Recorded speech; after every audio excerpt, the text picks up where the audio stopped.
तो चलिए फिर स्टार्ट करते हैं आज के इस सेशन को। पहला क्वेश्चन आपके सामने है और आपसे कह रहा है कि कामायनी के रचयिता आपको बताना है। चलिए यहाँ पर जवाब देना है। पहला क्वेश्चन आपसे कह रहा है यहाँ पर कामायनी के जो रचयिता है वो आपके कौन है। चलिए फटाफट बताना है कामायनी के रचयिता आपके कौन है।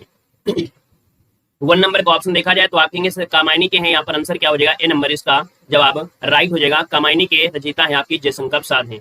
कामायनी काव्य क्या है, तो कामायनी दोस्तों हिंदी का एक क्या है, महाकाव्य है। क्या है ये, महाकाव्य है, याद रखिएगा महाकाव्य है, ठीक है ना। आगे बढ़िए, क्वेश्चन आपसे अगला पूछा गया है और आपसे कह रहा है यहाँ पर कि स्मृति की रेखाएं किसकी कृति है। चलिए बताना है स्मृति की रेखाएं किसकी कृति है।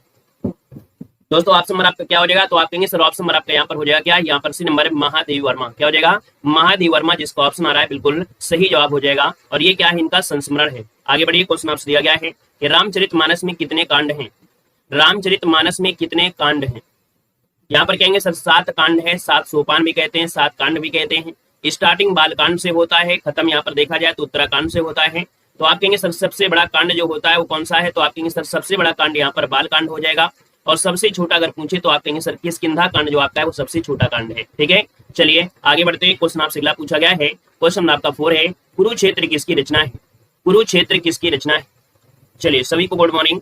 देखिए यहाँ पर दिया गया है कुरुक्षेत्र किसकी रचना है, तो आप कहेंगे सर यहाँ पर रामधारी दिनकर, जिसका ऑप्शन है नंबर वाला बिल्कुल सही जवाब हो जाएगा। और इसका जो प्रकाशन हुआ था वो आपकी हुआ था 1946 में। कब हुआ था, 1946 में इसका प्रकाशन हुआ था। ये भी क्या है, एक महाकाव्य है। क्या है ये, जो आपका कुरुक्षेत्र ये भी एक महाकाव्य है। 7 सर्गों में विभाजित किया गया है, 7 सर्गों में, ठीक है। और इसमें देखा जाए तो दिनकर जी ने युद्ध को समाज के समक्ष सवाल उठाए हैं। यहाँ पर आगे बढ़ते हैं, क्वेश्चन आपसे दिया गया है कि आषाढ़ का एक दिन नाटककार इनमें से कौन है। चलिए बताना है आषाढ़ का एक दिन इसके नाटककार आपके कौन है।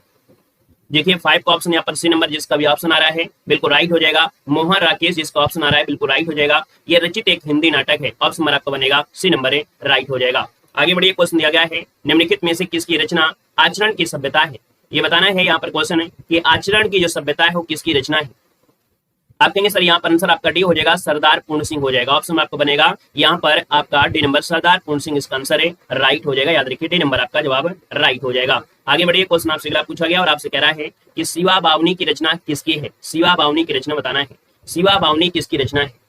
आप कहेंगे सर शिवा बावनी है आपकी भूषण की है, ऑप्शन राइट हो जाएगा, बी नंबर है यहाँ पर राइट हो जाएगा, याद रखिएगा, है ना। और रचित ये 52 छंदों का ये काव्य है। जो शिवा बावनी है ये 52 छंदों का यह क्या है, एक काव्य है, याद रखिएगा, ठीक है। और आगे बढ़ते हैं, क्वेश्चन आपसे अगला पूछा गया है। यहाँ पर दिया है गीतांजलि के रचयिता आपके कौन है। गीतांजलि के रचयिता कौन है, तो आप कहेंगे गीतांजलि को हो जाएंगे रविन्द्रनाथ टैगोर हो जाएंगे, है ना। आपका जो आंसर हो जाएगा यहाँ पर सी नंबर है, यहाँ पर राइट हो जाएगा। और दोस्तों याद रखिएगा गीतांजलि के लिए इनको नोबेल पुरस्कार भी यहाँ पर दिया गया था। नोबेल पुरस्कार पाने वाले ये एशिया के ही नहीं, मतलब अपने भारत के नहीं, एशिया के पहले व्यक्ति थे जिनको नोबेल पुरस्कार यहाँ पर साहित्य के लिए दिया गया था। दोस्तों याद रखिएगा, क्लियर है। आगे बढ़िए, क्वेश्चन आपसे अगला पूछा गया है और आपसे कह रहा है प्रेम सागर किसकी कृति है। प्रेम सागर किसकी कृति है। प्रेम सागर हो जाएगा लल्लू लाल, ऑप्शन नंबर आपका सी राइट हो जाएगा, लल्लू लाल। आगे बढ़िए, क्वेश्चन दिया गया है इनमें से किसकी रचना नीरजा है। चलिए बताना है इनमें से किसकी रचना नीरजा है। जय श्री राम, जय महाकाल, हर हर महादेव। जो दिया है नीरजा, और नीरजा की अगर बात कर लेते हैं तो आप कहेंगे सर इसका आंसर राइट जाएगा सी के साथ, ये महादेवी वर्मा इसका जो आंसर है राइट हो जाएगा। महादेवी वर्मा का ये तीसरा क्या है, तीसरा ये कविता संग्रह है। महादेवी वर्मा का ये तीसरा कविता संग्रह है, याद रखिएगा। यहाँ पर आगे बढ़ते हैं, क्वेश्चन आपसे अगला पूछा गया है, कह रहा है रामधारी सिंह दिनकर को भारतीय ज्ञानपीठ पुरस्कार जो प्राप्त हुआ था वो किसके लिए प्राप्त हुआ था। पहले बताना है कि रामधारी सिंह दिनकर को जो भारतीय ज्ञानपीठ पुरस्कार प्राप्त हुआ था वो किसके लिए। यहाँ पर देखा जाए तो आपका आंसर क्या हो जाएगा, तो आप कहेंगे सर उर्वशी के लिए हो जाएगा। यहाँ पर जो आंसर आपका दिया गया है यहाँ पर डी नंबर है, उर्वशी इसका आंसर आपका राइट हो जाएगा। उर्वशी के लिए रामधारी दिनकर को ज्ञानपीठ पुरस्कार मिला था। यहाँ पर जो आंसर आ रहा है यहाँ पर आपका डी हो जाएगा, ठीक है ना। और अगर आपसे पूछे कि भैया जो पहला पुरस्कार दिया गया था वो मलयालम के लिए जो आपके शंकर कुरूप थे उनको आपको दिया गया था, जी शंकर कुरूप को दिया गया था। यहाँ पर आगे बढ़ते हैं, क्वेश्चन आपसे अगला पूछा गया और आपसे कह रहा है रहीम किसके दरबारी कवि थे। चलिए बताना है, आप आंसर क्या हो जाएगा। जय श्री राम भैया, जय श्री राम। रहीम किसके दरबारी कवि थे। 12 का ऑप्शन देना है। आप कहेंगे रहीम जो आपके थे अकबर के दरबारी कवि थे, ऑप्शन नंबर आपका बी यहाँ पर राइट हो जाएगा, याद रखिएगा। अकबर इसका आंसर आपका बनेगा। नेक्स्ट क्वेश्चन कराते हैं। क्वेश्चन आपसे अगला पूछा गया है, आपसे कह रहा है कि आंचलिक रचनाओं का संबंध होता है। आंचलिक रचनाएं होती हैं क्षेत्र विशेष से होती हैं, ऑप्शन नंबर आपका सी हो जाएगा। मतलब जिनका संबंध क्षेत्र मतलब विशेष से होते हैं, है ना, जैसे गांव क्षेत्र वगैरह है, तो आपका आंसर यहाँ पर सी नंबर है, राइट हो जाएगा। आगे बढ़िए, क्वेश्चन आपसे दिया गया है मेघदूत किसकी रचना है। फास्ट आंसर लेना है, जितनी फास्ट हो सके उतनी फास्ट आंसर देना है। अभी हमारी स्पीड और थोड़ा से आपकी बढ़ जाएगी, है ना, परेशान मत होइएगा। और अभी स्पीड आपकी बढ़ेगी। मेघदूत किसकी रचना है? आप कहेंगे मेघदूत की अगर बात कर लेते हैं तो आप कहेंगे सर यहाँ पर देखिए कालिदास की हो जाएगा, है ना, आपका आंसर बनेगा बी नंबर है, राइट हो जाएगा, याद रखिएगा। क्लियर है? यहाँ पर आगे बढ़ते हैं, क्वेश्चन दिया गया है रस मीमांसा के रचनाकार कौन है? रस मीमांसा के रचनाकार आपके कौन है? यहाँ पर देखा जाए तो आप कहेंगे सर यहाँ पर रामचंद्र शुक्ल, जिसका ऑप्शन है नंबर है, राइट हो जाएगा। रस मीमांसा के जो रचनाकार हैं वो आपके रामचंद्र शुक्ल, इसका आंसर है, राइट हो जाएगा। और ये इनकी आलोचनात्मक कृति है। क्या है? इनकी ये आलोचनात्मक कृति है, याद रखिएगा। क्लियर है? आगे बढ़िए, क्वेश्चन आपसे अगला पूछा गया है और आपसे यहाँ पर दिया गया है निम्नलिखित में से क्या नाम है प्रेमचंद के अधूरे उपन्यास का? पूरा नंबर का ऑप्शन बनेगा यहाँ पर सी नंबर है, मंगलसूत्र, इसका आंसर आपका सी राइट हो जाएगा, याद रखिएगा। क्लियर है? तो चलिए आगे बढ़िए, क्वेश्चन आपसे दिया गया है और आपसे कह रहा है यहाँ पर क्वेश्चन है गुनाहों का देवता किसकी कृति है? पढ़ाई पर फोकस करिएगा, ज्यादा बेस्ट रहेगा। हमसे अगर बातें करवाएंगे, अगर कुछ क्वेश्चन पूछेंगे तो क्लास लेट ही होगी और कुछ नहीं होगा, इसलिए हमसे बातें ना करवाइए, ना ही कोई ऐसा कमेंट करिए। आप लोगों से रिक्वेस्ट है कि सिर्फ और सिर्फ पढ़ाई पर ध्यान दीजिएगा, ठीक है ना, ताकि क्लास को जल्दी से कंप्लीट किया जाए। देखो गुनाहों का देवता किसकी कृति है? तो गुनाहों का देवता हो जाएगा C number Dharmvir Bharati, option number आपका सी राइट हो जाएगा। अगले क्वेश्चन को आते हैं। क्वेश्चन दिया गया है कि रामचरितमानस की रचना किसने किया था? रामचरितमानस की रचना किसने किया है? तो आप कहेंगे डी नंबर आपके तुलसीदास ने किया है। कौन सी भाषा में है? तो आप कहेंगे सर ये अवधी भाषा में है, ऑप्शन नंबर आपका डी नंबर है, यहाँ पर राइट हो जाएगा। नेक्स्ट क्वेश्चन को आते हैं। क्वेश्चन दिया गया है युगवाणी किसका प्रसिद्ध काव्य है? चलिए जवाब देना है। युगवाणी किसका प्रसिद्ध काव्य है? वम्मन का है, सुमितन पंत का है, निराला का है या मैथिली शरणगुप्त है? यहाँ पर देखा जाए 19 नंबर में तो आप कहेंगे सर इसका आंसर आपका हो जाएगा बी नंबर, जिसका आ रहा है बिल्कुल राइट हो जाएगा। युगवाणी किसका है? तो आपके आंसर बी नंबर, सुमितन पंत, आपका आंसर राइट हो जाएगा। अगले क्वेश्चन कराते हैं। क्वेश्चन दिया गया है कि निराला किस प्रकृति के कवि माने जाते हैं? आप कहेंगे सर 20 नंबर का ऑप्शन बी हो जाएगा, ये क्रांतिकारी है, ऑप्शन नंबर आपका बी हो जाएगा, क्रांतिकारी कवि कहलाते हैं, ऑप्शन नंबर आपका बी यहाँ पर राइट हो जाएगा। आगे बढ़िए, क्वेश्चन आपसे दिया गया है कि हिंदी का प्रथम उपन्यास का नाम बताना है। हिंदी का जो प्रथम उपन्यास है इसका नाम क्या है? आप कहेंगे सर ये है आपका परीक्षा गुरु, ऑप्शन नंबर आपका हो जाएगा बी नंबर, परीक्षा गुरु यहाँ पर आंसर है, राइट हो जाएगा। लाला श्रीनिवास दास ने, याद रखिएगा, 1882 में इसकी रचना किया था। आगे बढ़ते हैं। क्वेश्चन आपसे दिया गया है कि रसिक प्रिया किसकी कृति है? रसिक प्रिया किसकी कृति है? यहाँ पर देना है। आप कहेंगे रसिक प्रिया है आपकी किसकी? चलिए यहाँ पर जवाब देना है। आप कहेंगे सर केशवदास, इसका जो आंसर आ रहा है यहाँ पर डी नंबर है, राइट हो जाएगा, केशवदास बनेगा। आगे बढ़िए, क्वेश्चन आपसे अगला पूछा गया है और आपसे यहाँ पर कह रहा है उपन्यास सम्राट किसे कहा जाता है? क्वेश्चन नंबर आपका 23 दिया है, उपन्यास सम्राट किसे कहा जाता है? 23 का ऑप्शन बनेगा दोस्तों, याद रखिए डी नंबर आपका आंसर हो जाएगा, डी नंबर प्रेमचंद हो जाएगा। हमने कहा प्रेमचंद को हिंदी और उर्दू के महानतम लेखों में यहाँ पर इनको शुमार किया जाता है, याद किया जाता है, इन्हें उपन्यास सम्राट कहा जाता है।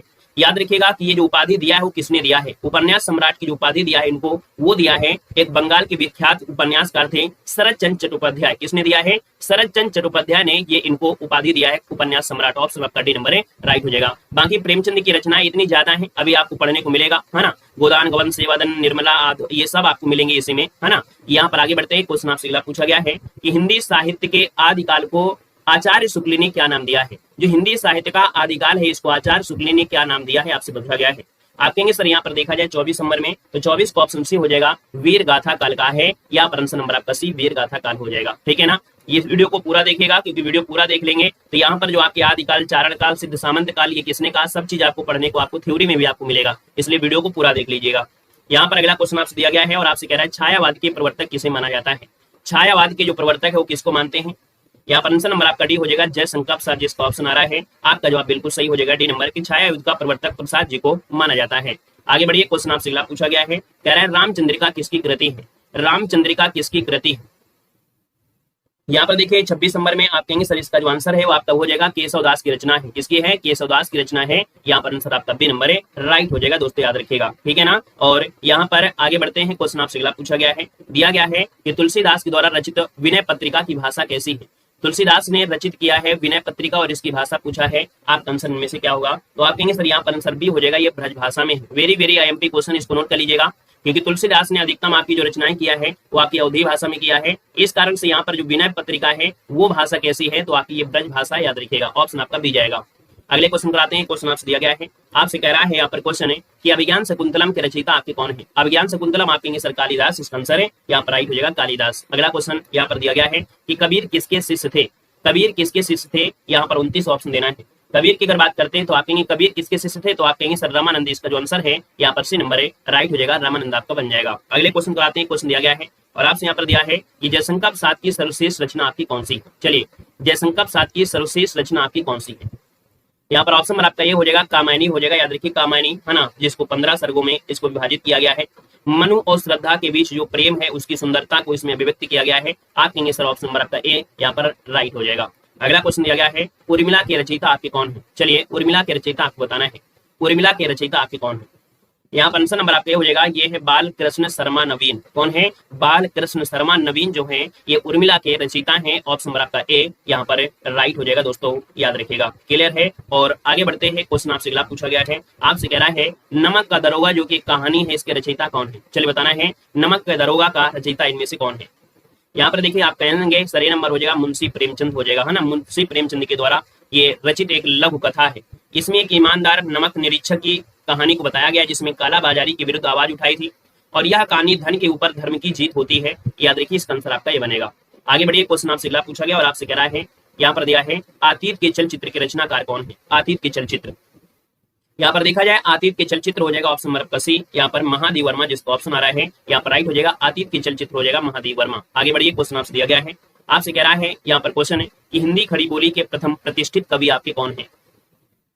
याद रखिएगा हिंदी खड़ी बोली के प्रथम प्रतिष्ठित कवि पूछा गया, वो भी प्रथम लगा दिया है, तो आप कहेंगे सर इसका आंसर आपका डी हो जाएगा अमीर खुसरो जिसका ऑप्शन आ रहा है बिल्कुल सही जवाब इनमें से राइट हो जाएगा दोस्तों, याद रखिएगा। अगर क्वेश्चन ये बोले कि हिंदी के कवि जो कि खड़ी बोली के पहले कवि माने जाते हैं तो हम लोग यहाँ पर मैथिली शरणगुप्त बोल देते हैं, लेकिन यहाँ पर दिया है कि हिंदी खड़ी बोली के प्रथम प्रतिष्ठित कवि, तो आप कहेंगे सर इसका आंसर आपका डी ही है, राइट हो जाएगा। अगला क्वेश्चन यहाँ पर दिया गया है कि चीप की दावत जो कि एक कहानी है इसके रचनाकार कौन है। चलिए बताना है चीप की दावत कहानी के जो कहानीकार है वो आपके हैं कौन। यहाँ पर देखा जाए तो आप कहेंगे सर चीप की दावत ये भीष्म सानी बनेगा, ऑप्शन नंबर आपका बनेगा यहाँ पर सी नंबर राइट हो जाएगा। आगे बढ़िए, क्वेश्चन आपसे अगला पूछा गया है युग धारा के रचनाकार कौन है। युग धारा के रचनाकार आपके कौन है। यहाँ पर देखा जाए युग धारा के कौन है, तो आप कहेंगे सर इसका आंसर क्या बनेगा। चलिए यहाँ पर युग धारा की अगर बात करते हैं तो आप कहेंगे सर ये नागार्जुन की है, जिसको ऑप्शन आ रहा है ए नंबर नागार्जुन बिल्कुल सही बनेगा। और अगले क्वेश्चन कराते हैं, क्वेश्चन दिया गया है इनमें से कौन भक्ति काल का कवि नहीं है। देखिए भक्ति काल में देखा जाए नाभादास हैं, रसखान भी है, नंददास भी हैं, लेकिन अमीर खुसरो यहाँ पर नहीं होंगे। 37 को ऑप्शन बनेगा यहाँ पर डी नंबर राइट हो जाएगा, याद रखिएगा अमीर खुसरो। आगे बढ़िए, क्वेश्चन दिया गया है, क्वेश्चन आप 38 है, चांद का मुंह टेढ़ा है ये किसकी कृति है। चांद का मुंह टेढ़ा है ये किसकी कृति है, 38 को ऑप्शन देना है। यहाँ पर आंसर आपका सी हो जाएगा। हमने कहा गजानन माधव मुक्ति विरोध, है ना। चांद का मुंह टेढ़ा है तो आप कहेंगे गजानन माधव मुक्ति विरोध। यहाँ पर गजानन से हमने बताया था कि भैया जो चांद का मुंह टेढ़ा है ना, आप देख सकते हैं गणेश भगवान के ऊपर यहाँ पर हाथी का सिर लगाया गया, थोड़ा सा टेढ़ा कर दिया, आप कहेंगे गजानन माधव मुक्ति बोध टेढ़ा, है ना। आपका आंसर सी हो जाएगा। और अगले क्वेश्चन कराते हैं, क्वेश्चन दिया गया है कि पूस की रात एक कहानी है, इसके कहानीकार आपके कौन है। 39 देना है। यहाँ पर जो आंसर है वो आपका हो जाएगा प्रेमचंद, इसका आंसर आपका ये नंबर है राइट हो जाएगा, याद रखिए प्रेमचंद हो जाएगा। आगे बढ़िए, क्वेश्चन आपसे दिया गया है और आपसे कह रहा है कुटज किसकी कृति है। कुटज किसकी कृति है, तो कुटज देखा जाए तो आप कहेंगे सर ये द्विवेदी जी का एक निबंध है ना, जो कि पाठ्यक्रम में शामिल है। यहाँ पर पहाड़ों में उगने वाले हजारों पौधों में से एक ऐसा भी पौधा होता है जिसकी सुंदरता उसके गुणों का व्याख्यान इसमें से किया गया है। आप कहेंगे सर ऑप्शन नंबर आपका बी यहाँ पर राइट हो जाएगा। आगे बढ़िए, क्वेश्चन आपसे अगला पूछा गया है, आपसे कह रहा है कि चिंतामणि किसका कृति है। चिंतामणि किसकी कृति है। 41 को ऑप्शन देना है। आप कहेंगे सर चिंतामणि है रामचंद्र शुक्ल की है, ऑप्शन नंबर आपका सी राइट हो जाएगा। और ये क्या है, निबंधात्मक समालोचना ग्रंथ है, यहाँ पर आंसर नंबर आपका सी बनेगा। अगला क्वेश्चन दिया गया है कि वीरों का कैसा हो बसंत ये किसकी रचना है। चलिए बताना है कि वीरों का कैसा हो बसंत ये रचना है वाकई किसकी है, यहाँ पर देना है 42 नंबर में। वीरों का कैसा हो बसंत किसकी रचना है। 42 को ऑप्शन बनेगा पे नंबर सुभद्रा कुमारी चौहान, जिसको ऑप्शन आ रहा है बिल्कुल सही जवाब इनमें से राइट हो जाएगा। और ये एक स्वच्छंद कावित्री आपकी है, याद रखिएगा, है ना। यहाँ पर एक वीर सैनिक जो सारी सुख सुविधा होती है उसको त्याग करके देश की रक्षा के लिए हमेशा तैयार रहता है, तो उनका जो वसंत है वो कैसा होगा, ऐसा वर्णन उन्होंने किया है ना। आप लोगों का वसंत बड़ा अच्छा होता है, लेकिन सैनिकों का जो वसंत होता है वो समझो उनका वसंत कैसा है। वहां तो लगभग बर्फ की जगह बिल्कुल सब कुछ वही दिखता है, ना सावन हरे न भादों, बिल्कुल वही आपका बर्फ वगैरह दिखती है, तो उनका वर्णन किया है। यहाँ पर आंसर आपका बी हो जाएगा। और आगे बढ़ते क्वेश्चन दिया गया है कि तमस किसकी रचना है। चलिए तमस किसकी रचना है। 43 को ऑप्शन देना है। आप कहेंगे तमस जो आपके भीष्म सानी की है, ऑप्शन नंबर आपका बनेगा सी नंबर है राइट हो जाएगा। ये जो कंटेंट हमने बनाया है वो कंटेंट में दम लग रहा है कि नहीं लग रहा है, एक बार कमेंट कर दीजिएगा। जितने लोग यहाँ पर जुड़े हैं आप लोगों के लिए इतनी मेहनत की गई है ना। इस वीडियो में आपकी जितने भी क्वेश्चन है बिल्कुल सिलेक्टेड लिए हैं। अगर ऐसे लिए हैं तो एक बार सभी लोग थम्स अप कर दीजिएगा। पढ़ने में अच्छा लग रहा है ना, लग रहा है कि नहीं हमारे लेवल का ये टेस्ट पेपर आपको बनाया गया है, और उम्मीद है कि 99.9% यही से क्वेश्चन बनेंगे। एक बार सभी लोग यस कर दीजिएगा, ठीक है। चलिए यहाँ पर देखो तमस किसकी रचना है, तो आप कहेंगे सर भीष्म सानी, ऑप्शन नंबर आपका सी बन जाएगा। अगला क्वेश्चन यहाँ पर दिया गया है कि इनमें से कौन सी कृति है जो जयशंकर प्रसाद की नहीं है। चलिए जयशंकर प्रसाद की नहीं है, यहाँ पर 44 नंबर में। आप कहेंगे सर जयशंकर प्रसाद में देखिए कंकार है, यहाँ पर इंद्रजाल है, यहाँ पर देखा जाए तो आपका तितली है। आप कहेंगे सर जी यहाँ पर गुनाहों का देता ये आपके धर्मवीर भारती का है, किसका है? तो धर्मवीर भारती, इसका आंसर आपका डी नंबर है, यहाँ पर हो जाएगा। अगले क्वेश्चन पर आते हैं। क्वेश्चन दिया गया है अंधा युग किसकी कृति है? चलिए बताना है, आपसे कह रहा है अंधा युग किसकी कृति है? 45 नंबर आपसे कह रहा है। तो आप कहेंगे सर 45 को ऑप्शन सी हो जाएगा। अंधा युग आपके धर्मवीर भारती के है, सूरज का 7वां घोड़ा होता है, कनुप्रिया भी होता है ना, तो ऑप्शन आपका जाएगा सी के साथ। अगले क्वेश्चन पर आते हैं। क्वेश्चन दिया गया है पंच परमेश्वर किसकी रचना है? पंच परमेश्वर किसकी रचना है या कृति है, बताना है। पंच परमेश्वर किसकी कृति है? 46 नंबर की बात करते हैं तो आप कहेंगे सर ये प्रेमचंद की है ना, ये कहानियों का एक यहाँ पर संग्रह है, तो आप कहेंगे सर इसका आंसर आपका बी नंबर है, यहाँ पर राइट हो जाएगा। और आगे बढ़ते हैं। क्वेश्चन आपसे अगला पूछा गया है कि इनमें से किसने सरस्वती नामक पत्रिका का संपादन किया है? इनमें से किसने सरस्वती नामक पत्रिका का संपादन किया है? 47 का ऑप्शन क्या होगा? तो आप कहेंगे सर बी नंबर है, ये है आपके महाविप्सा द्विवेदी। हमने कहा कोई भी पत्रिका निकालना आम बात नहीं होती है, ये काम एक महान लोग करते हैं, महान से हो जाएगा महाविप्सा द्विवेदी, है ना। और द्विवेदी से हो गया पंडित लोग, तो अच्छा काम पंडित जी ही करेंगे, वो भी महान पंडित जी होंगे, अर्थात महावीर हो जाएंगे। आगे बढ़िए। क्वेश्चन आपसे अगला पूछा गया है और आपसे कह रहा है यहाँ पर प्रिय प्रवास के रचयिता कौन है? प्रिय प्रवास के रचयिता जो आपके इनमें से कौन होंगे? 48 नंबर में। प्रिय प्रवास की बात करते हैं तो आप कहेंगे सर प्रिय प्रवास मैथिली शरण गुप्त का होगा, नहीं हो सकता है, तो किसका हो सकता है? प्रिय प्रवास के रचयिता कौन है? यहाँ पर देखिए जवाब आ गया है, बिल्कुल हरियौद वाला, बिल्कुल सही हो जाएगा, है ना। प्रिय प्रवास हिंदी साहित्य खड़ी बोली का प्रथम महाकाव्य है, याद रखिएगा। यहाँ पर अगर आपसे क्वेश्चन पूछे तो हिंदी साहित्य, याद रखिए हिंदी साहित्य और आपकी खड़ी बोली का, हिंदी साहित्य खड़ी बोली का प्रथम महाकाव्य है कौन? तो आप कहेंगे सर प्रिय प्रवास है, इसके रचयिता है अयोध्या सिंह उपाध्याय, ऑप्शन आपका डी नंबर है, राइट हो जाएगा। आगे बढ़िए। क्वेश्चन आपसे दिया गया है, कह रहा है कि निम्नलिखित में से चंद्रकांता किसकी कृति है?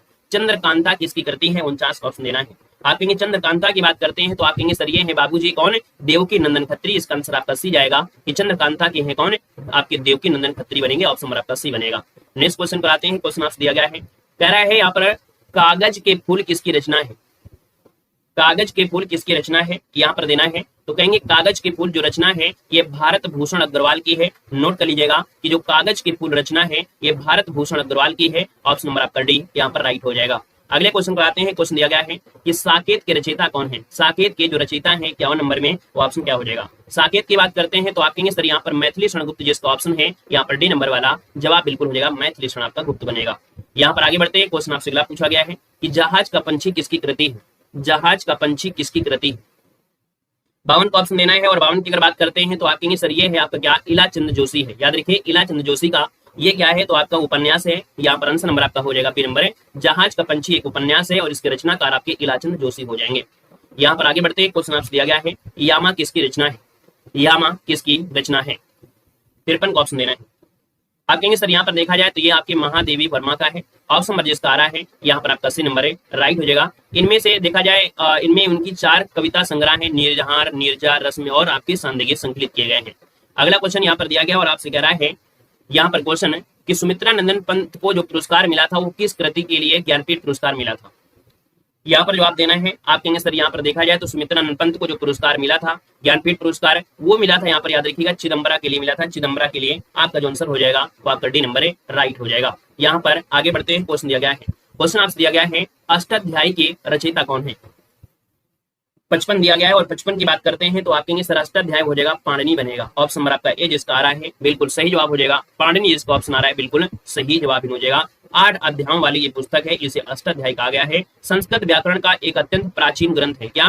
संस्कृत व्याकरण का एक अत्यंत प्राचीन ग्रंथ है, याद रखिएगा, ठीक है। और यहाँ पर अगला क्वेश्चन दिया गया है, कह रहा है मधुशाला के रचयिता कौन है? चलिए बताना है मधुशाला के रचयिता आपके कौन है? यहाँ पर देखिए 56 का ऑप्शन दिया गया है। 56 का ऑप्शन दिया जाएगा आपके हरिवंश राय बच्चन। क्या हो जाएगा? हरिवंश राय बच्चन जिसका ऑप्शन आ रहा है बिल्कुल सही हो जाएगा। बाकी हरिवंश राय बच्चन के बारे में हमने बताया था कि इनकी मधुशाला, मधुकलश, मधुबाला इनकी रचनाएं हैं, ऑप्शन आपका बनेगा ए नंबर। आगे बढ़िए। क्वेश्चन आपसे दिया गया है आधे अधूरे किसकी रचना है? चलिए आधे अधूरे किसकी रचना है? यहाँ पर देखा जाए तो आप कहेंगे सर आधे अधूरे रचना है आपके मोहन राकेश की है, ऑप्शन नंबर आपका सी यहाँ पर राइट लीजिएगा। और हिंदी का प्रसिद्ध ये नाटक है, क्या है? ये हिंदी का प्रसिद्ध नाटक है जो कि एक मध्यम वर्गीय जीवन पर आधारित है। कभी कभी क्वेश्चन पूछ लेता है कि मध्यम वर्गीय जीवन पर आधारित मोहन राकेश का कौन सी रचना है? तो आप कहेंगे आधे अधूरे बनेगा। आगे बढ़िए। क्वेश्चन आपसे दिया गया है, आपसे कह रहा है कि कवितावली के रचनाकार कौन है? कवितावली के रचयिता पूछा गया है, रचना पूछा गया है। आप कहेंगे सर 58 नंबर का जो ऑप्शन है वो आपका ए नंबर हो जाएगा, तुलसीदास जिसका ऑप्शन आ रहा है ए नंबर बिल्कुल सही जवाब इनमें से हो जाएगा, तुलसीदास आपका बनेगा, ठीक है ना। यहाँ पर आगे बढ़ते हैं। क्वेश्चन आपसे दिया गया है कि जयद्रथ वध के रचयिता कौन है? जयद्रथ वध के रचयिता कौन है? यहाँ पर देखा जाए तो जयद्रथ वध के रचयिता है आपके मैथिली शरणगुप्त है। क्या है? मैथिली शरणगुप्त जिसका ऑप्शन है यहाँ पर आपका डी नंबर बिल्कुल सही हो जाएगा। जयद्रथ वध के रचयिता मैथिली शरणगुप्त आपका आंसर है, राइट हो जाएगा। और इसका प्रकाशन जो किया गया था वो आपके 1910 में इसका प्रकाशन किया गया था और यह हरिगीतिका छंद में है। किसमें है? तो आपके हरिगीतिका छंद में है, हरिगीतिका छंद में है, याद रखिएगा। और अगर पूछे हरिगीतिका छंद में मात्राएं कितनी होती हैं तो आपकी 28 मात्राएं होती हैं, याद रखिएगा 28 मात्राएं आपको होती हैं। आगे बढ़िए, क्वेश्चन आपसे अगला पूछा गया और आपसे कह रहा है मृगावती किसकी कृति है? मृगावती किसकी कृति है? मृगावती कृति है, यहाँ पर देखा जाए तो आपके जवाब आ चुके हैं। यहाँ पर आंसर बी हो जाएगा, कुतुबन की हो जाएगा। किसकी हो जाएगा? कुतुबन इसका आंसर है, यहाँ पर राइट हो जाएगा। अगले क्वेश्चन पर आते हैं। क्वेश्चन आपसे अगला पूछा गया है, आपसे कह रहा है यहाँ पर क्वेश्चन है प्रेम पचीसी की रचना किसने किया है? प्रेम पचीसी की जो रचना किया है वो आपके किसने किया है? तो भैया ये कहानी संग्रह है और ये कहानी संग्रह है आपके प्रेमचंद की है। ऑप्शन नंबर आपका ए यहाँ पर राइट हो जाएगा। आगे बढ़िए, क्वेश्चन दिया गया है, कह रहा है आपसे क्वेश्चन है आखिरी कलाम के रचयिता कौन है? आखिरी कलाम के रचयिता है आपके कौन? यहाँ पर मलिक मोहम्मद जैसी है। मलिक मोहम्मद जैसी ये आखिरी कलाम के रचयिता है। ऑप्शन नंबर आपका बी जिसका आ रहा है बिल्कुल सही जवाब बनेगा। आगे बढ़िए, क्वेश्चन आपसे दिया गया है, आपसे कह रहा है विनय पत्रिका किसकी कृति है? विनय पत्रिका किसकी है? तो विनय पत्रिका तुलसीदास हो जाएगा। ऑप्शन नंबर आपका डी यहाँ पर बन जाएगा। आगे बढ़िए, क्वेश्चन आपसे दिया गया है, आपसे कह रहा है अष्टछाप के सर्वश्रेष्ठ भक्त कवि के रूप में यहाँ पर नाम लिया जाता है। आप बताना है कि अष्टछाप की जो सर्वश्रेष्ठ भक्त कवि हैं वो आपके इनमें से है कौन?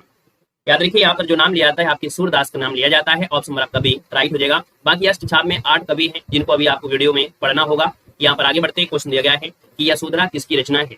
यशोधरा किसकी रचना है? 65 का ऑप्शन बनेगा सी नंबर, मैथिली शरणगुप्त की रचना है। यहाँ पर आंसर सी हो जाएगा, मैथिली शरणगुप्त इसका आंसर आपका सी बनेगा। आगे बढ़िए, क्वेश्चन दिया गया है, आपसे कह रहा है यहाँ पर चित्रलेखा के रचनाकार कौन है?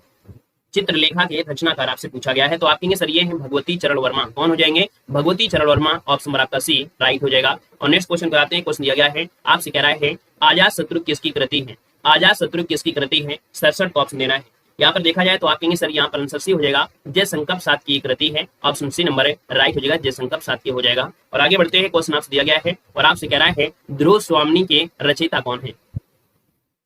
ध्रुव स्वामी के हैं जय संकल्प सात। देखिए ऑप्शन नंबर आपका सी हो जाएगा, जय संकल्प सात का ये प्रसिद्ध एक हिंदी नाटक है ना। ये प्रसाद की अंतिम और श्रेष्ठ नाट्य कृति मानी जाती है। यहाँ पर आगे बढ़ते हैं, क्वेश्चन आपसे अगला दिया गया है, आंसू किसका काव्य ग्रंथ है? आंसू किसका काव्य ग्रंथ है? तो आप कहेंगे सर ये भी आपका जाएगा जय संकल्प सात जी के साथ। आगे बढ़िए, क्वेश्चन आपसे दिया गया है, आपसे कह रहा है यहाँ पर भारत भारती के रचनाकार आपके कौन है या रचयिता कौन है? चलिए, भारत भारती के जो रचयिता है वो आपके कौन है? यहाँ पर देखा जाए 70 नंबर में तो ऑप्शन बनेगा सी नंबर, ये है आपकी गुप्त जी अर्थात मैथिली शरणगुप्त जिसको ऑप्शन आ रहा है यहाँ पर सी नंबर राइट हो जाएगा। इस वीडियो को 2-3 बार आप लोग देख लीजिएगा। आप लोग इस वीडियो को 2-3 बार देख लेना, क्योंकि आपके एग्जाम में जितने भी क्वेश्चन बनेंगे वो आपको इसी वीडियो से ही मिलेंगे, याद रखिएगा, ठीक है ना। यहाँ पर आगे बढ़ते हैं, क्वेश्चन आपसे दिया गया है, आपसे कह रहा है कि भैया पथ के साथी किसकी कृति है? पथ के साथी ये किसकी कृति है? 71 ऑप्शन दीजिएगा। पथ के साथी, पथ के साथी किसकी कृति है? याद रखिए यह है महादेव वर्मा की है। महादेव वर्मा द्वारा लिखा गया ये संस्मरण का संग्रह है जिसमें इन्होंने अपने समकालीन रचनाकारों का चित्रण किया है। यहाँ पर आगे बढ़ते हैं, क्वेश्चन आपसे अगला पूछा गया है और आपसे कह रहा है यहाँ पर निम्नलिखित में से कुली के रचनाकार आपके कौन है? कुली के रचनाकार कौन बनेंगे? यहाँ पर देखा जाए 72 नंबर में तो आप कहेंगे सर ये मुल्क राज आनंद है। मुल्क राज आनंद दोस्तों याद रखिएगा कुली के रचनाकार हैं। ऑप्शन आपका डी हो जाएगा। आपने कुली मूवी देखा होगा, कुली मूवी देखेंगे तो बड़ा आनंद आता है, याद रखिएगा। आप कहेंगे आंसर नंबर आपका डी यहाँ पर राइट हो जाएगा। और ये अंग्रेजी के प्रसिद्ध लेखक आपके हैं कौन? जो आपके मुल्क राज आनंद है, ये अंग्रेजी के प्रसिद्ध लेखक आपके हैं, याद रखिएगा। यहाँ पर आगे बढ़ते हैं, क्वेश्चन आपसे अगला पूछा गया और आपसे कह रहा है त्यागपत्र उपन्यास किसके है? चलिए, त्यागपत्र किसकी रचना है? त्यागपत्र दिया है, आप कहेंगे सर ये जयनंद कुमार का है और ये क्या है? एक उपन्यास है। यहाँ पर आंसर नंबर आपका ए यहाँ पर राइट हो जाएगा। आपके 1937 में इसका प्रकाशन हुआ था। आगे बढ़िए, क्वेश्चन आपसे अगला पूछा गया है, आपसे कह रहा है कि कर्म भूमि किसकी कृति है?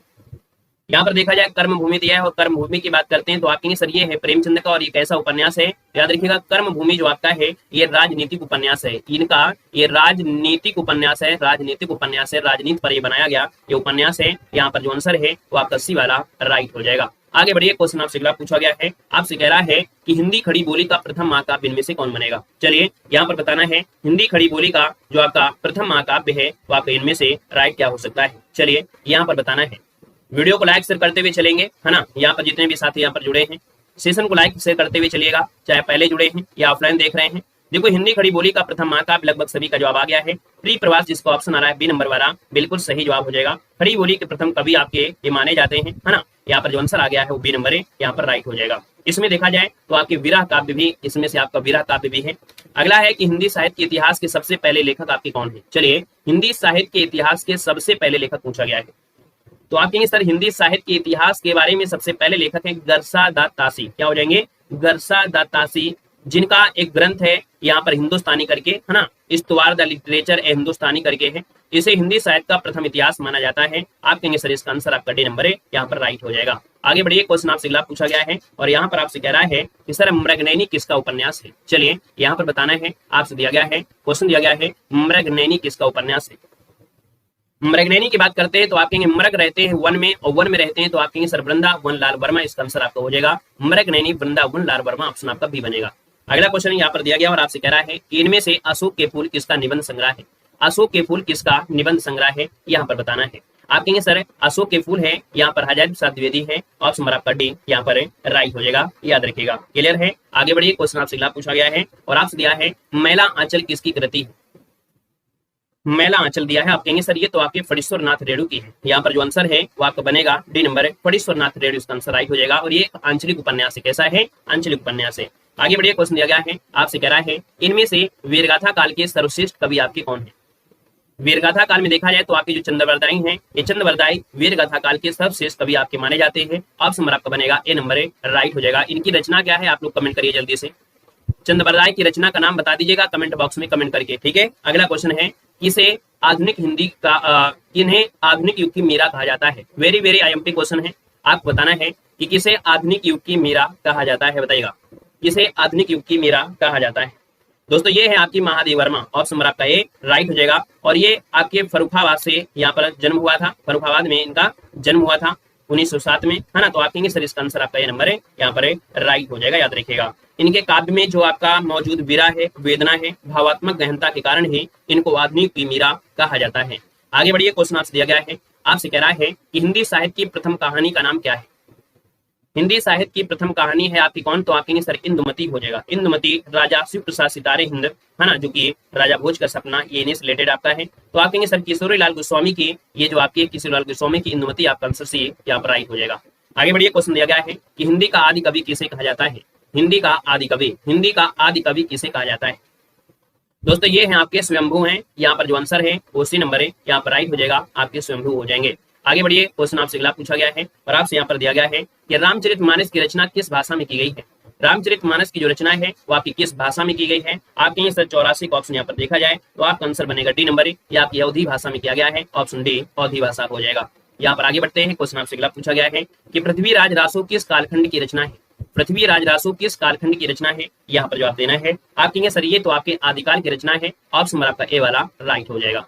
अगले क्वेश्चन पर आते हैं, क्वेश्चन दिया गया है और आपसे कह रहा है यहाँ पर क्या दिया है कि भैया महाभारत की रचना किसने की थी, बताइएगा महाभारत की जो रचना है वो किसने किया था। महाभारत जब बात आई है महाभारत की तो आप कहेंगे सर यहाँ पर 86 नंबर में जो ऑप्शन डी दिया गया है ये आपके वेद अभ्यास की है, अर्थात ऑप्शन नंबर आपका डी हो जाएगा, वेद व्यास बनेगा।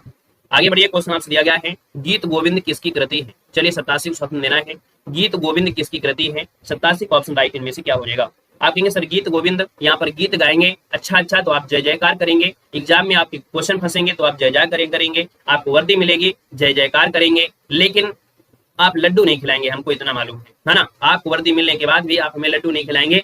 कितने लोग हैं जो वर्दी पाने के बाद हमको लड्डू खिलाने आएंगे, एक बार कमेंट बॉक्स में कमेंट करिएगा। चलिए यहाँ पर बताइएगा, आगे बढ़ते हैं, क्वेश्चन दिया गया है, यहाँ पर दिया है रामायण के रचयिता आपके कौन है। चलिए बताना है कि भैया रामायण के रचयिता जो आपके हैं 88 नंबर में, वो आपके कौन बनेंगे। आप कहेंगे सर रामायण के रचयिता यहाँ पर देखा जाए तो आप कहेंगे सर यहाँ पर वाल्मीकि बनेगा, ऑप्शन नंबर आपका बी हो जाएगा, रामायण के रचयिता है आपके वाल्मीकि बनेगा। नेक्स्ट क्वेश्चन कराते हैं, क्वेश्चन दिया गया है और आपसे कह रहा है चंपू क्या है, क्या दिया है, चंपू क्या है, ये आपको बताना है। वेरी गुड, बहुत बहुत धन्यवाद आप सभी का।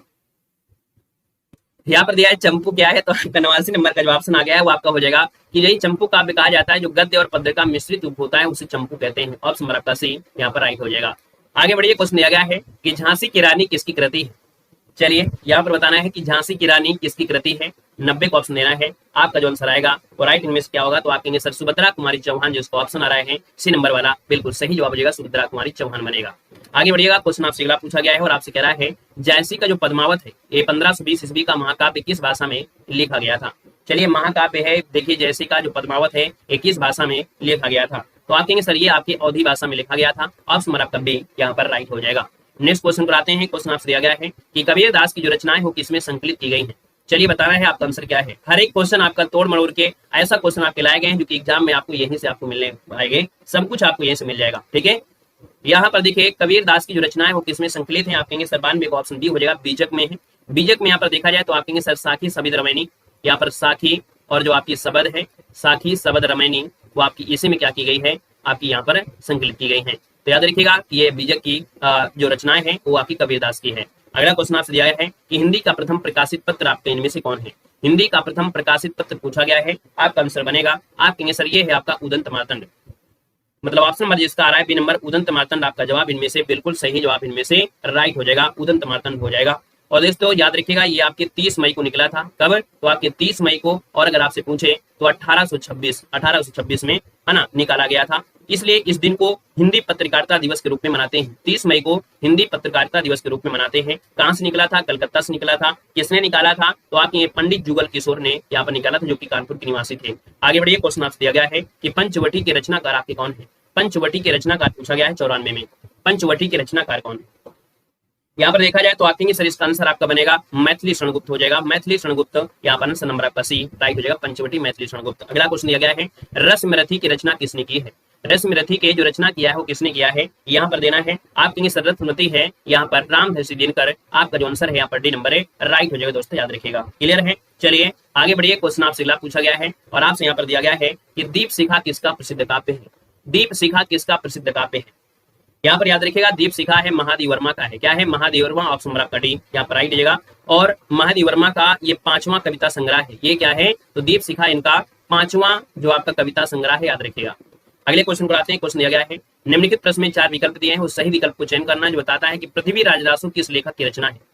पृथ्वी राजरासो किस लेखक की रचना है, यहाँ पर आंसर क्या हो जाएगा? तो आप कहेंगे सर ये चंद्रप्रदाय की है, ऑप्शन नंबर आपका ए यहाँ पर राइट हो जाएगा। आपकी यूपी पुलिस कांस्टेबल 2019 में क्वेश्चन पूछा गया था। यहाँ पर अगला क्वेश्चन दिया गया है कि निम्नलिखित में 4 विकल्प दिए गए हैं। सत्यार्थ प्रकाश जो कि उपन्यास, इसके लेखक का नाम पूछा गया है। सत्यार्थ प्रकाश उपन्यास के लेखक कौन है, यहाँ पर देना है। तो सत्यार्थ प्रकाश आपके बन जाएंगे यहाँ पर आपकी कौन, तो आप कहेंगे सर ए नंबर हो जाएगा दयानंद सरस्वती, ऑप्शन नंबर आपका ए वाला बिल्कुल सही जवाब हो जाएगा। अगला क्वेश्चन यहाँ पर दिया गया है और आपसे कह रहा है सर कामायनी के रचनाकार आपकी कौन है। कामायनी के रचनाकार यहाँ पर कहेंगे सर कामायनी के रचनाकार जयशंकर प्रसाद है, मतलब ऑप्शन नंबर जिसका आ रहा है ए नंबर बिल्कुल सही जवाब हो जाएगा। आधुनिक छायावादी युग का सर्वोत्तम और प्रतिनिधि हिंदी महाकाव्य है, आपका आंसर ए नंबर है यहाँ पर राइट हो जाएगा, याद रखिएगा, क्लियर है। और आगे बढ़िए, क्वेश्चन दिया गया है निम्नलिखित में से रीत काल के कवि कौन है। रीत काल के कवि बताना है। और रीत काल के कवि में आपका नाम देखा जाए तो केशव, चिंतामणि, देव बिहारी, मतीराम, भूषण, घनानंद, पद्माकर, ये सब आते हैं। आपके सर आंसर मिल चुका है। यहाँ पर जो वृंद है ये क्या है, रीत काल के हैं। बाकी अभी बताया हमने कि भूषण है, मतीराम है, बिहारी भी है, घनानंद है ना, ये आपके आते हैं। आपका आंसर आपका सी नंबर है यहाँ पर हो जाएगा, राइट हो जाएगा, क्लियर है। अब यहाँ पर देखिए आप लोगों के लिए स्पेशल क्लास आपकी है। हमने कहा है कि इस क्लास को देखने के बाद अब आपको यहाँ पर ये नहीं देखना पड़ेगा कि नहीं हाँ सर जी यहाँ पर हमको हिंदी साहित्य में अभी क्या पढ़ना है। हम आपको इसी क्लास में हर प्रकार का पूरा ज्ञान आपको देने वाले हैं। तो भैया इस क्लास को आप पूरा देख लीजिएगा, हर एक क्वेश्चन आपको एग्जाम में मिल जाएंगे, ठीक है। तो चलिए यहाँ पर देखो दिया गया है, आपसे कह रहा है कि भैया यहाँ पर दिया गया है आपसे प्रेम सागर की रचना क्या है। आप कहेंगे सर प्रेम सागर की रचना है लल्लू लाल। क्या है? प्रेम सागर की रचना है लल्लू लाल, जो कि हिंदी के प्रथम गद्यकार माना जाता है। याद रखिएगा लल्लू लाल को हिंदी का प्रथम गद्यकार माना जाता है। अगला है रानी केतकी की कहानी। आप कहेंगे मुंशी ईसा अल्लाह खां बनेगा, है ना। रानी केतकी की कहानी मुंशी ईसा अल्लाह खां यहाँ पर बनेगा। और इसके बाद देखते हैं अगला पॉइंट यहाँ पर दिया है नास की तोपाख्यान। नास की तोपाख्यान की बात करते हैं सदल मिश्र हो जाएगा। सुख सागर किसकी है? सदा सुखलाल की है। भाषा योग विशिष्ट राम प्रसाद रंजनी हो जाएंगे। और गोरा बादल की कथा जो आपकी हो किसकी है? तो आप कहेंगे सर ये जटमल की है। किसकी है? तो आप कहेंगे सर ये आपकी जटमल की है। अब यहाँ पर देखो एक छोटा सा क्वेश्चन ये बनता है कि हिंदी साहित्य का जो काल विभाजन होता है वो आपके कितने प्रकार से? तो हिंदी साहित्य का जो काल विभाजन है वो आपके 4 रूप में आपका होता है। पहला आपका होता है आदिकाल, दूसरा आपका होता है पूर्व मध्यकाल, तीसरा आपका होता है उत्तर मध्यकाल और चौथा होता है आधुनिक काल। याद रखिए आदिकाल को वीरगाथा काल भी कहते हैं, पूर्व मध्यकाल को भक्ति काल कहते हैं, उत्तर मध्यकाल को रीत काल कहते हैं और आधुनिक काल को हम लोग गद्य काल भी कहा जाता है। यहाँ पर क्वेश्चन कभी कभी ये पूछ लेता है कि हिंदी साहित्य को कितने काल खंडों में? तो आपके 4 खंडों में। याद रखिएगा कि यह जो आदिकाल है जिसको वीरगाथा काल है ये आचार्य रामचंद्र शुक्ल के अनुसार आपको मिलेगा। विक्रमी संवत जो आपका है संवत 1050 से लेकर 1375 विक्रमी संवत आपका होगा, जो कि आपका वीरगाथा काल आपका है। फिर भक्ति काल आता है जो कि 1375 से लेकर 1700 विक्रमी संवत होगा। फिर रीत काल की बात करते हैं तो 1700 लेके 1900 विक्रमी संवत, और गद्य काल जिसे आधुनिक काल कहते हैं ये 1900 विक्रमी संवत से अब तक जो आपका है ये आपका है 4 भागों में इनको डिवाइड किया गया है, याद रखिएगा। क्लियर है? आगे बढ़िए, क्वेश्चन आपसे दिया गया है, आपसे कह रहा है जो कि आपके एग्जाम में पूछी जाने वाली महत्वपूर्ण रचना है जो कि अभी आपने पढ़ा भी होगा। सरहपा, दोस्तों याद रखिएगा, दोहा कोश किसकी रचना है? दोहा कोश रचना है सरहपा की है। पवनचर्यु किसकी रचना है? तो पवनचर्यु रचना है आपके स्वयंभू की है। शब्दानुशासन किसकी रचना है? तो आप कहेंगे शब्दानुशासन रचना है आपकी हेमचंद की। यहाँ पर देखिए प्रबंध चिंतामणि पूछे तो आपको बताना है मेरुतुंग की है। बीसल देवरासु नरपतिनाल हो जाएगा। और वहीं पर परमाल रासु पूछे तो आपको जगनी, जिसमें से देखिए परमाल रासु, बीसल देवरासु, यहाँ पर पवनचर्यु और आपकी दोहा कोश आपकी क्या है महत्वपूर्ण आपकी, याद रखेगा। यहाँ पर देखा जाए तो पृथ्वीराज रासु किसकी रचना है? तो आप कहेंगे चंद्रवरदाई की है। हुमायूं रासु आप कहेंगे सर दलपत विजय की है। वहीं पर पहलिया, मुकरिया और दो सुखने ये जो लिखा है वो आपकी अमीर खुसरो ने। तो याद रखिएगा, जिसने में हमने निशान लगा दिया है इसको बिल्कुल रट्टा मार लेना है आपको। आगे बढ़िए, क्वेश्चन आपसे अगला पूछा गया है कि आदिकाल का नामकरण करने वाले विद्वान। देखिए जो भैया आपका आदिकाल है इसका नामकरण करने वाले विद्वानों में से कहा जाता है कि भैया आदिकाल जो कहा है वो आपके आचार्य हजारी प्रसाद द्विवेदी ने कहा है। वीर गाथा काल जो कहा है आदिकाल को वो आपकी किसने? तो आपके आचार्य रामचंद्र शुक्ल ने कहा है। वीर काल जो कहा है वो आपके विश्वनाथ प्रसाद मिश्र ने कहा है। किसका? तो आदिकाल को वीर काल जो दिया है वो आपके विश्वनाथ। सिद्ध सामंत काल देखा जाए तो आदिकाल को सिद्ध सामंत काल जो कहा है वो आपके राहुल सक्रात्यायन ने कहा है। वहीं पर देखा जाए शून्य काल किसने कहा है? तो गणपति चंद्रगुप्त हो जाएंगे। प्रारंभिक काल जो कहा है वो आपके मिश्र बंधु ने कहा है। आदिकाल को प्रारंभिक काल का जो नाम दिया है वो आपके मिश्र बंधु ने दिया है। वहीं पर बीजवप्पन काल जो आपकी कहा है आदिकाल को आपके Mahavir Prasad Dwivedi, very very MP question आपका है, याद रखिएगा। और वहीं पर देखा जाए तो आपका जो दिया गया है कि डॉक्टर रामकुमार वर्मा ने संधि या चारण काल कहा है। डॉक्टर गियर्सन ने इसे चारण काल कहा है। मोहन अवस्थी या सुमन राजे ने इसे आधार काल कहा है। ठीक है, जितने भी काल थे यहीं से आपके होंगे। अगला देखा जाए आदिकाल के प्रमुख रचनाएं। आदिकाल में प्रमुख रचनाओं में देखा जाए तो आपके हुमायूं रासु किसकी रचना है? तो आप कहेंगे दलपत विजय की है। पृथ्वीराज रासु किसकी है? तो चंद्रवरदाई की है, जो कि आपकी ब्रजभाषा में है ना। यहाँ पर बीसल देव रासु की जो रचना है वो नरपतिनाल हो जाएगा, है ना। मतलब बीसल देव रासु जो रचना है किसकी है? नरपतिनाल की है। परमार रासु जो का देखा जाए परमार रासु किसकी रचना है? तो आपकी जगनी की है। और परमार रासु का दूसरा नाम क्या है? आलाखंड है। क्या है? आलाखंड हो जाएगा, याद रखिएगा। अगला क्वेश्चन यहाँ पर दिया गया है, आपसे कह रहा है सर यहाँ पर जो भक्ति आंदोलन है, भक्ति काल है, तो भक्ति काल में क्या होता है कि भक्ति काल को हम लोग यहाँ पर बांट देते हैं आपके दो भागों में अगर बांटते हैं तो आप कहेंगे सर यहाँ पर देखिए पहला है निर्गुण काव्य धारा, दूसरा है आपका सगुण काव्य धारा। निर्गुण काव्य धारा को दो भागों में बांट देते हैं, एक ज्ञानाश्रयी शाखा जिसमें संत काव्य होते हैं, प्रेमाश्रयी शाखा में आपके सूफी काव्य हैं। वहीं पर सगुण काव्य धारा को दो शाखाओं में रामाश्रयी और आपकी कृष्णाश्रयी। इसे जितने भी क्वेश्चन बनेंगे वो हम लोग यहाँ पर पढ़ने वाले हैं। ठीक है, जितना जरूरी है उतना ही पढ़ेंगे। इस क्लास से आप लोग टीजीटी पीजीटी पास नहीं हो सकते हैं, याद रखिएगा। आपके पुलिस एग्जाम है इसलिए उतना ही हम आपको पढ़ाएंगे जितना जरूरी है, याद रखिएगा। दिया गया ज्ञानाश्रयी शाखा के कवि और उनकी रचनाएं। देखिए कबीरदास की रचना है, आप कहेंगे सर बीजक है, साखी शब्द रमैनी, है ना, इसी में आपका है। रैदास जिनको रविदास कहते हैं, इनकी जो रचना है वो वाणी है। यहाँ पर देखा जाए तो आपके नानक देव, इनकी रचना ग्रंथ साहिब में संकलित की गई है। जिनके संकलक करना कौन है? तो आपकी गुरु अर्जुन देव है। यहाँ से क्वेश्चन पूछेगा यहाँ पर ग्रंथ साहिब किसने लिखा है, रचित है? तो नानक देव है, याद रखिएगा। जिसके संकलन करता आपकी गुरु अर्जुन देव आपके हैं। यहाँ पर देखा जाए तो आप कहेंगे सर सुंदरदास की रचना कौन है? तो सुंदरदास की है सुंदर विलास, जो कि ब्रजभाषा में है ना, और ज्ञान समुद्रम जो कि आपकी ब्रजभाषा में है। जितना जरूरी है हम आपको वही पढ़ाएंगे, इस पर आपको पढ़ाने की जरूरत नहीं है। अगला देखो दिया है रैदास को हिंदी का प्रथम दलित कवि माना जाता है। स्टार लगाइएगा कि रैदास को हिंदी का प्रथम दलित कवि माना जाता है। सुंदरदास को निर्गुण संत कवियों में सर्वाधिक पढ़े लिखे कवि थे, अर्थात जो सुंदरदास थे निर्गुण संत कवियों में सर्वाधिक पढ़े लिखे थे। वहीं पर प्रथम दलित कवि किसे कहते हैं? तो रैदास को कहा जाता है, याद रखिएगा। अगला क्वेश्चन दिया गया है प्रेमाश्रयी शाखा के प्रमुख कवि और उनकी आपकी क्या है यहाँ पर रचनाएं हैं। तो यहाँ पर देख लेते हैं प्रेमाश्रयी शाखा के जो आपके कवि हैं उनकी रचनाएं हैं। जितनी जरूरी है हम आपको स्टार लगा देते हैं, उतने आपको पढ़ लेना है। यहाँ पर देखा जाए तो आप कहेंगे सर यहाँ पर जो आपके नंददास हैं, रूप मंजरी किसकी कृति है? तो आप कहेंगे सर ये नंददास की है, ये ब्रजभाषा में लिखी गई है। पद्मावत रचना आपकी किसकी है? मलिक मोहम्मद जैसी की है। हमको मालूम है 90% आपको आता है, जितना हम आपको पढ़ा रहे हैं उसका 90% आता है, बस 10% आप लोग समय दे दीजिए, वो भी आपका परसेंटेज पूरा हो जाएगा। मतलब कि आप समय देंगे तो ये पूरा हो जाएगा। अगला देखो दिया गया है अखरावट और आखिरी कलाम, है ना। अखरावट और आखिरी कलाम किसकी है? तो आपकी जैसी की है। क्या है? जैसी की हो जाएगी। यहाँ पर अगला दिया है चंद्रायन, जो कि आपकी अवधी भाषा में है। याद रखिए चंद्रायन किसकी है? तो मुल्ला दाऊद की है, अवधी भाषा में है। मृगावती किसका है? तो आपकी सरकुतबन की है, अवधी भाषा में है। सत्यवती कथा आपकी किसकी है? ईश्वरदास की है, अवधी भाषा में है। वहीं पर देखा जाए मधुमालती, मधुमालती किसकी रचना है? मधुमालती रचना है आपकी मंझन की है, अवधी भाषा में है। यहाँ पर देखिए चित्रावली किसकी है? तो आपकी उस्मान की है, आपकी अवधी भाषा में है। और इसके बाद यहाँ पर देखा जाए कुछ महत्वपूर्ण पॉइंट कि आचार्य रामचंद्र शुक्ल ने पद्मावत को समासोक्ति कहा है। याद रखिएगा पद्मावत को समासोक्ति कहा है किसने? तो आपके आचार्य रामचंद्र शुक्ल का है। जायसी को हेतु परीक्षा या उत्प्रेक्षा का बादशाह कहा जाता है। याद रखिए जायसी को उत्प्रेक्षा का बादशाह कहा जाता है। नेक्स्ट पॉइंट है मुल्ला दाऊद को हिंदी का प्रथम सूफी कवि माना जाता है। इन्होंने ठेठ अवधि में रचना किया है। याद रखिए, मुल्ला दाऊद को हिंदी का प्रथम सूफी कवि मानते हैं। इन्होंने ठेठ अवधि में रचना किया है। अगला क्वेश्चन यहाँ पर दिया गया है और आपसे यहाँ पर देखो दिया गया है क्या, उसको यहाँ पर देख लेते हैं।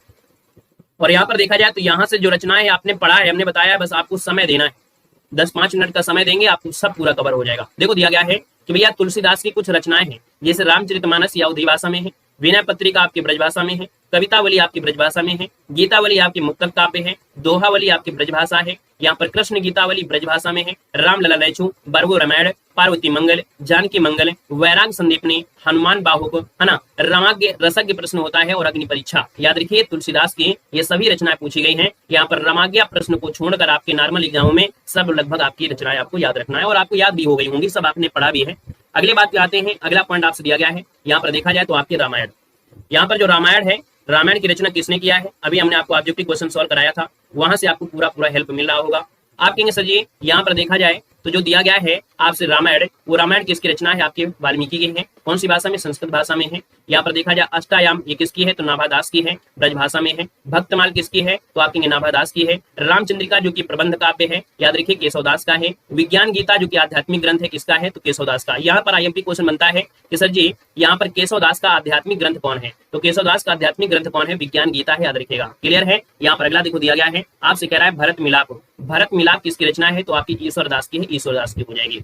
वहीं पर कवित्र रत्नाकर दोस्तों आपके सेनापति की है। कवित्र रत्नाकर किसकी है? तो सेनापति की है, जो कि आपकी ब्रज भाषा में है। अब यहाँ पर देख सकते हैं, एक दो पॉइंट आपको यहाँ पर मिल सकते हैं। आपसे कह रहा है कि राम स्वरूप चतुर्वेदी ने रामचंद्रिका को छंदों का अजायब घर कहा है। याद रखिएगा, रामचंद्रिका को छंदों का अजायब घर कहा है किसने? तो राम स्वरूप चतुर्वेदी ने कहा है। केशवदास को अलंकारों का बादशाह कहा जाता है। याद रखिए, केशवदास को अलंकारों का बादशाह कहते हैं। केशवदास हिंदी के प्रथम अलंकार निरूपण आपके जो आपके आचार्य हैं, याद रखिएगा।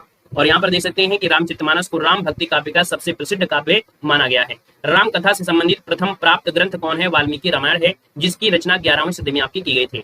तुलसीदास के द्वारा रचित जो आपकी रामचरितमानस है, उसमें 7 कांड है, जिसमें सबसे बड़ा कांड बालकांड है, सबसे छोटा कांड जो आपका है किष्किंधा कांड है। याद रखिएगा, रामचरितमानस की रचना करने में 2 वर्ष 7 माह और 26 दिन आपके यहाँ पर समय लगे थे। यहाँ पर देखा जाए तो आपके इन 7 क्रम कांड है, बालकांड, अयोध्या कांड, अरण्य कांड, किष्किंधा कांड, सुंदर कांड, लंका कांड और आपका लास्ट में आता है उत्तरकांड।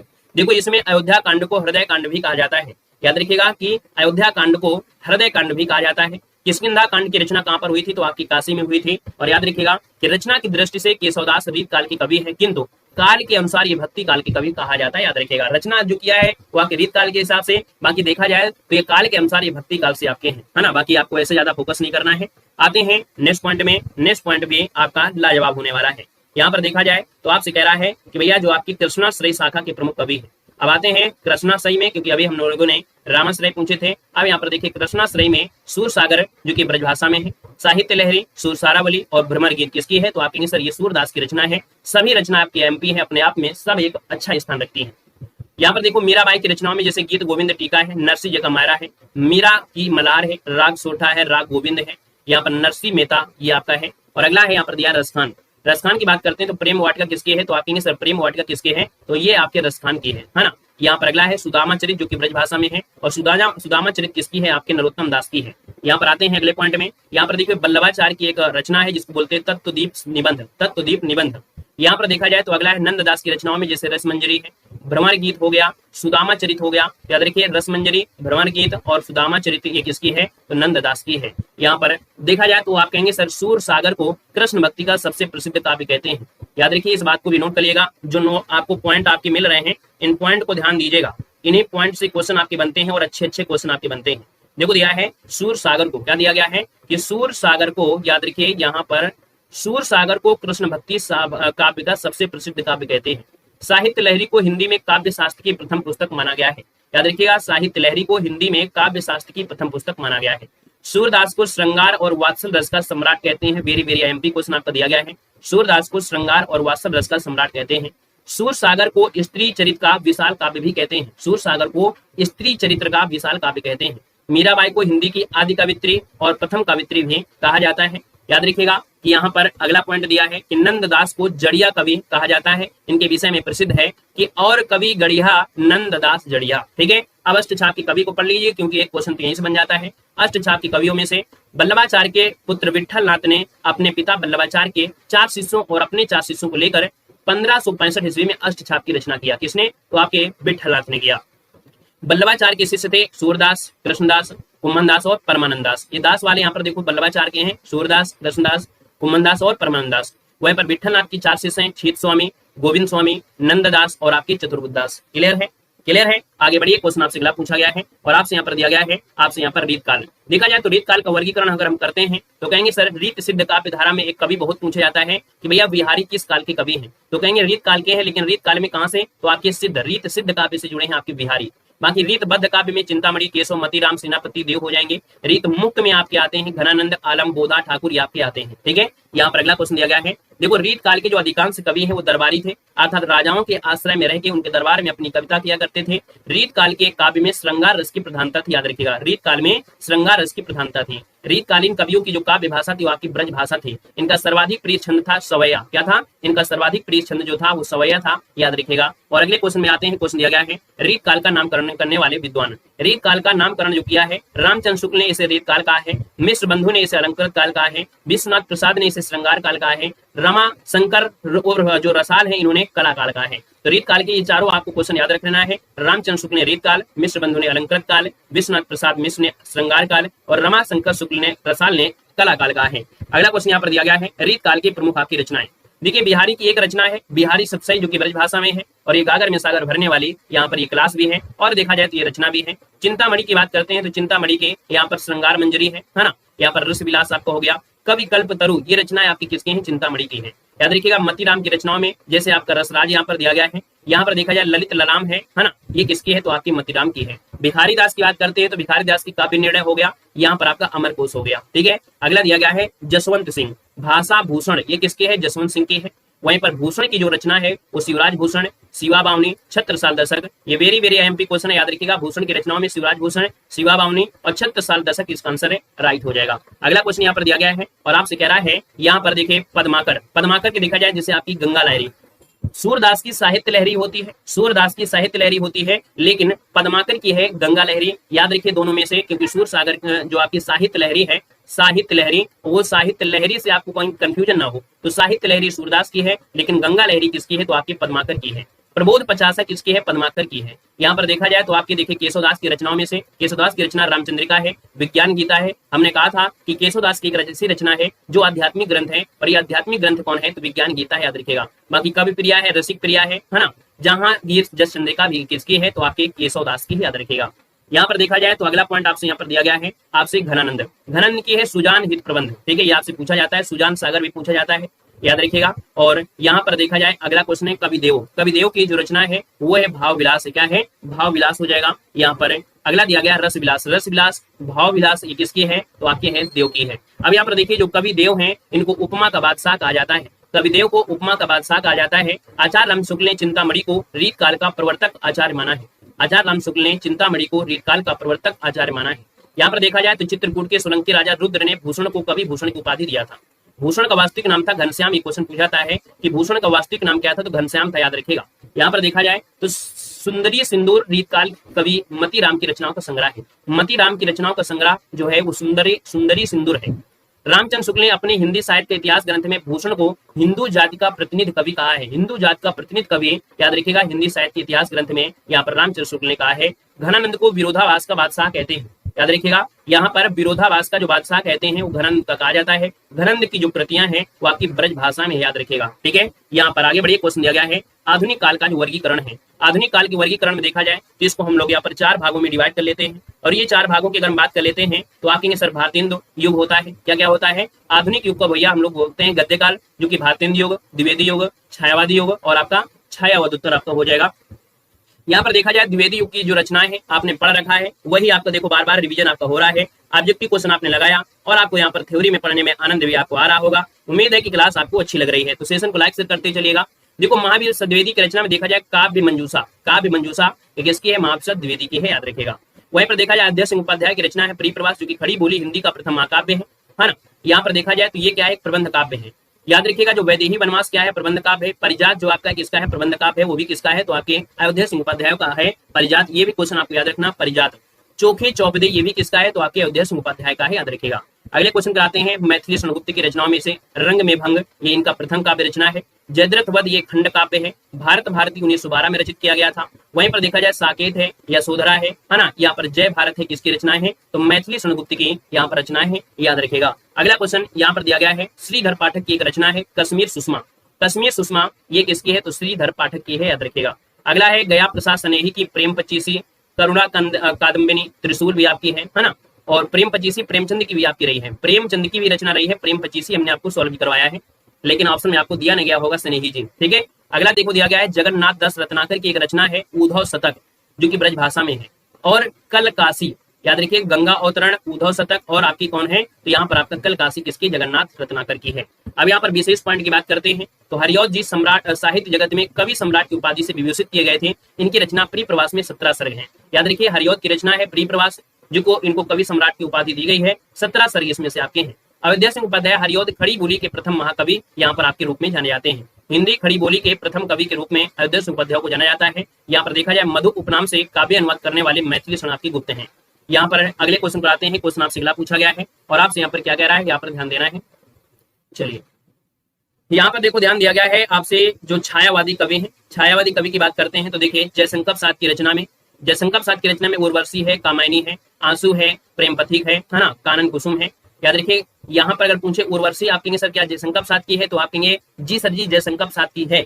लेकिन जब आपके यहाँ पर आते कौन है, तो इसको यहाँ पर 1 मिनट के हटा देंगे, क्योंकि अभी आप कहेंगे सर रामधारी दिनकर, तो रामधारी दिनकर जब ऑप्शन में होता है तो रामधारी दिनकर को लगाना है। जब रामधारी दिनकर ऑप्शन में ना हो तब आपको किसको लगाना है, जयशंकर प्रसाद को लगाना है, ये याद रखेगा, ठीक है। तो याद रखिए कामायनी जो कि खड़ी बोली में है, आंसू, झरना, लहर, प्रेम पथिक है ना, ये किसका है, तो आपके जयशंकर प्रसाद का। सूर्यकांत त्रिपाठी निराला की प्रथम काव्य कृति है जूही की कली, अनामिका, परिमल, तुलसीदास। याद रखिए तुलसीदास किसकी है, तो सूर्यकांत त्रिपाठी निराला की है। ललित गीतों का संग्रह, याद रखिए जो गीतिका है ये ललित गीतों का संग्रह है, कुकुर मुत्ता किसकी है, तो सूर्यकांत त्रिपाठी निराला हो जाएगा। महादेव वर्मा की रचना में निहार जो कि प्रथम काव्य कृति है, यामा, रश्मि, नीरजा, सांध्य गीत, आतीत की चलचित्र है ना जो कि रेखा चित्र है, दीप शिखा, ये सब किसके हैं, महादेवी वर्मा की हो जाएंगे, याद रखिएगा, ठीक है ना। और यहाँ पर आपके बचे हैं सुमित्रा नंदन पंत बचेंगे। सुमित्रा नंदन पंत की बात करते हैं, वीणा, पल्लव, गुंजन, यहाँ पर देखा युगमाड़ी है ना, यहाँ पर देखा जाए तो आपके कला, बूढ़ा चांद, लोकायतन, चिदम्बरा है ना, ये आपकी किसके हैं, तो आपके सुमित्रा नंदन पंत की हैं, याद रखिएगा, ठीक है ना। बाकी यहाँ पर देखा जाए तो आपके उपनाम से, तो उपनाम हमें हमने बता ही दिया है कि अमीर खुसरो को तूते हिंद है ना, ये हिंदुस्तान के तूता कहते हैं, तूतिया कहते हैं। कवियों में राजकुमार यही आपका हो जाता है। यहाँ पर विद्यापति को मैथिल कोकिल कहते हैं, अभिनय जयदेव के नाम से भी जानते हैं। यहाँ पर याद रखिएगा सरायपा को सिद्धों का प्रथम कवि कहते हैं। यहाँ पर देखा जाए तो आपके रमेश्वर शुक्ल को अंचल के नाम से जानते हैं। यहाँ पर शिव मंगल सिंह को सुमन के नाम से जानते हैं। यहाँ पर देखा जाए तो उपेंद्र नाथ अश्क हो जाएगा। शमशेर बहादुर को कवियों का कवि के नाम से जाना जाता है, ये आगे जी ने कहा था। महादेव वर्मा को याद रखिएगा आधुनिक युग की मीरा कहते हैं। हरिऔध कवि सम्राट किसे कहते हैं, तो अयोध्या सिंह उपाध्याय को कहते हैं। बाल कृष्ण शर्मा को नवीन कहते हैं, ठीक है ना। तो यहाँ पर देखा जाए तो आपके स्वयंभू को अपभ्रंश का वाल्मीकि कहा जाता है। शिव प्रसाद, राजा शिव प्रसाद को सितारे हिंदी के नाम से जानते हैं। यहाँ पर देखा जाए सुमित्रा पंत को प्रकृति का सुकुमार कवि कहते हैं, ठीक है ना। माखनलाल चतुर्वेदी को एक भारतीय आत्मा कहते हैं। जितना हमने निशान लगाया बस उतना पढ़ लीजिएगा। यहाँ पर देखा जाए तो आपसे अगला पॉइंट में से थोड़ा सा इसको जूम कर देते हैं तो आपको दिखाई देगा, और जितना जरूरी है हम आपको वही बता दे रहे हैं, बाकी सब कुछ पढ़ने की जरूरत नहीं है। पढ़ना है तो स्क्रीनशॉट ले लीजिएगा, आप पढ़ सकते हैं, कोई दिक्कत आपका है नहीं। देखो यहाँ पर दिया गया है आपसे क्वेश्चन, क्या दिया गया है आपसे, दिया गया है यहाँ पर क्वेश्चन कि हरिवंश राय बच्चन को हलावादी कवि कहते हैं। सच्चिदानंद सिन्हा को अज्ञेय भी कहते हैं, कठिन गति का प्रेत भी कहते हैं। यहाँ पर देखा जाए धनपत राय प्रेमचंद को कहा जाता है। प्रेमचंद का उपनाम नवाब राय भी है, इन्हें उपन्यास सम्राट भी कहते हैं। कलम का मजदूर कहते हैं, भारत का मैक्सिस कहते हैं, कलम का सिपाही भी कहते हैं आपके धनपत राय को। तो याद रखिएगा कि भैया कलम का मजदूर, कलम का सिपाही है ना, नवाब राय, उपन्यास सम्राट धनपत राय को कहा जाता है, याद रखिएगा, ठीक है ना। और अगला क्वेश्चन दिया गया है जगन्नाथ दास का उपनाम क्या है, रत्नाकर है। मलिक मोहम्मद का क्या है, जयसी है। महेश दास, जो बीरबल का जो उपनाम है वो आपका महेश दास हो जाए, मूल नाम जो है महेश दास हो जाएगा। यहाँ पर देखा जाए तो हिंदी जागरण के नागरदूत आपके कौन है, तो आपके भारतेंदु यहाँ पर हो जाएगा। और कलयुग का कन्हैया कहते हैं आपके भारतेंदु हरिश्चंद्र को कहते हैं, याद रखिएगा, ठीक है ना। और इसके बाद आते हैं यहाँ पर आपका तुलसीदास के तो जानते हैं, राम वृक्ष बेनी को कलम का जादूगर कहते हैं, ठीक है, इसको भी याद रख लेना है। यहाँ पर वाल्मीकि को आदि कवि हो जाएंगे। नंददास को जड़िया कवि कहते हैं, नंददास को जड़िया कवि कहते हैं। यहाँ पर रामदास दिनकर आपके हो जाएंगे। गजानन माधव को मुक्तिबोध कहते हैं, ठीक है। यहाँ पर देखा जाए तो वृंदावन वर्मा बुंदेलखंड का चंद्रबरदाई कहते हैं। वृंदावन लाल वर्मा को बुंदेलखंड का चंद्रबरदाई कहते हैं। यहाँ पर देखा जाए तो आपका अगला पॉइंट दिया गया है, क्या दिया गया है, हिंदी का पाणिनि किसे कहते हैं। किशोरी दास वाजपेयी को हिंदी का पाणिनि कहा जाता है, ठीक है ना। कामता प्रसाद गुरु हिंदी व्याकरण का पाणिनि कहते हैं। देखो इनको हिंदी का पाणिनि कहते हैं, कामता प्रसाद गुरु को हिंदी व्याकरण का पाणिनि कहते हैं। याद रखिए दोनों में अंतर आपका थोड़ा थोड़ा दिया है। कबीरदास को भाषा का डिरेक्टर कहते हैं, जो कि हजारी प्रसाद द्विवेदी जी ने कहा था भाषा का डिरेक्टर कहा था, ठीक है। केशवदास को कठिन काव्य का प्रेत कहा जाता है, ये आपसे पूछा गया है। अलंकारों का बादशाह भी कहा जाता है। देव को भैया उपमा का बादशाह कहते हैं, जो कवि देव हैं इनको उपमा का बादशाह कहते हैं। सेनापति को श्लेष का बादशाह कहते हैं। घनानंद को विरोधाभास का बादशाह कहते हैं। और यहाँ पर अगला दिया गया है बालकृष्ण भट्ट। तो भैया स्टील का, हिंदी का स्टील, ये रामचंद्र शुक्ल ने कहा था कि इसको बालकृष्ण भट्ट को कहा था, याद रखिएगा, ठीक है। तो यहाँ पर ये क्वेश्चन आपके हुए, काफी हद तक हमने यहाँ पर कंप्लीट कर दिया आज की इस हिंदी साहित्य में। 100 क्वेश्चन के साथ साथ जितना हमने आपको पढ़ाया है। चलिए तो आज के लिए इतना रखते हैं। धन्यवाद सभी को, जय हिंद, सभी को वंदे मातरम।